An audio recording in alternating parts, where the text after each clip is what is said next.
سلام دوستان، روز بخیر. به کانال با هم بدوزیم خوش اومدین.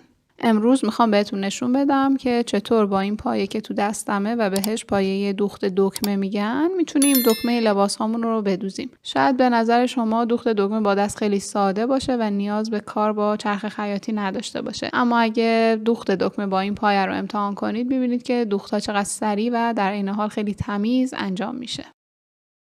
دکمه ها تو سایزها و شکل های مختلفی موجودن و میتونن 2 سوراخه یا 4 سوراخه باشن. هیچ فرقی نداره. ما انواع این دکمه ها رو میتونیم با پایه دوخت دکمه با چرخ خیاطی بدوزیم.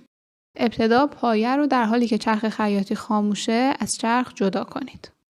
این قسمت زیر پایه ما یه بخشی داریم که حالت دندانه دار هست و بهش میگیم کارپیشبر. برای دوخت دکمه لازمه که شما کارپیشبر رو ببرید پایین و غیر فعالش کنید. من چرخم رو برگردوندم. این قسمتی که میبینید بخش پشتی چرخ من هست. من اینجا یک دکمه دارم که وقتی این دکمه رو به سمت راست میکشم کارپیشبرم میاد پایین و غیر فعال میشه. شما همین دکمه رو چرختون پیدا کنید و کارپیشبر رو غیر فعال کنید. حالا باید پایه رو به چرخ وصل کنم. محل اتصال پایه به چرخ از این قسمته. میبرمش زیر پایه و به این صورت وصلش میکنم به چرخم. حالا پارچه‌ای که میخوام دکمه‌ام رو روش بدوزم میبرم زیر پایه و حالا این دکمه رو انتخاب کردم که دوخت رو روش انجام بدم. جوری باید دکمه رو ببرم زیر پایه که 2 تا سوراخ دکمه دقیقاً در حد فاصله بین این 2 تا لبه آبی پایه قرار بگیره. دکمه های شما اگر از این کوچکتر یا بزرگتر هم بود جوری بذارینش زیر پایه که سوراخاش دقیقاً تو این فاصله قرار بگیره. و حالا پایه رو میارم پایین. برای دوخت دکمه شما باید تنظیمات چرختون رو بذارید روی دوخت زیگزاگ. با تنظیم پهنای دوخت یا پهنای زیگزاگ ها ما دوختمون رو انجام بدیم. وقتی که دکمه رو جاگذاری کردم ابتدا با توپی چرخ به آرامی سوزن رو میارم پایین و به این ترتیبی که میبینید سوزن داخل سوراخ سمت چپ دکمه فرود اومده.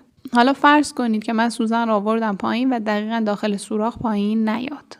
یه جایی نزدیک سوراخ فرود اومده روی دکمه. باید جوری با عدد پهنای دوختم بازی کنم. یکم پهنای دوختم رو بیشتر کنم تا اینکه سوزن دقیقاً داخل سوراخ دکمه فرود بیاد. به این ترتیب. حالا باز توپی رو میچرخونم به سمت خودم تا سوزن بره سمت راست و محل فرود سوزن داخل سوراخ دیگه دکمه هم تنظیم بشه. اینجا هم سوزن به خود دکمه برخورد میکنه. برای همین باز سوزن رو میبرم بالا. یکم درجه پهنا رو تغییر میدم که محل فرود سوزن اصلاح بشه. وقتی که 1-2 بار توپی رو حرکت دادم و مطمئن شدم که محل فرود سوزن دقیقاً داخل سوراخ‌های دکمه است، حالا میتونم دوخت رو شروع کنم.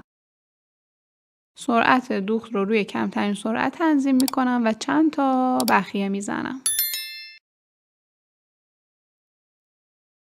اگر که چرخ شما همچین دکمه‌ای داره شما میتونید با این دکمه انتهای کار رو گره بزنید و دوختتون رو به پایان برسونید.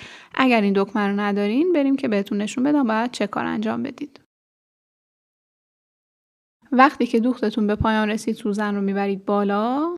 بدون اینکه نخ رو ببرید کار رو از زیر پایه میکشیم بیرون و حالا طوری که مقداری از نخهای روی کار و زیر کار باقی بمونه نخها رو قیچی میکنم. این نخی که اینجا نخ اولی است که حین دوخت داشتیم اینو میبرم و جدا میکنم. کاری بهاش نداریم. الان یه نخ روی کار دارم. پشتم نخ ماسوره یا نخ زیر کار هست.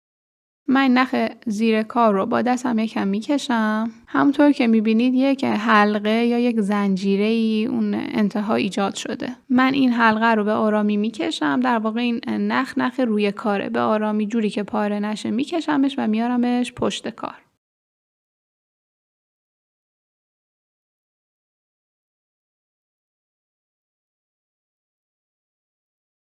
به این ترتیب نخ روی کار و پشت کار اومده قسمت پشت.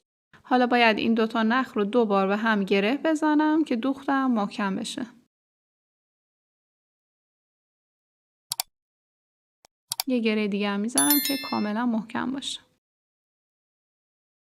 و حالا میتونم اضافات نخ رو ببرم. همونطور که میبینید پشت کارم کاملا تمیزه. روی کار هم دکمه با ظرافت و تمیزی دوخته شده. حالا میتونم دکمه‌های کوچکتر از این که حتی 4 سوراخ هم هستن به همین روش بدوزم.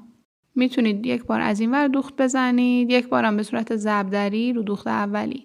یا اینکه میتونید 2 تا دوخت موازی با هم انجام بدید. همونطور که میبینید من انواع دکمه ها رو تو سایزهای مختلف به شکل‌های مختلف با تکنیکی که براتون توضیح دادم دوختم.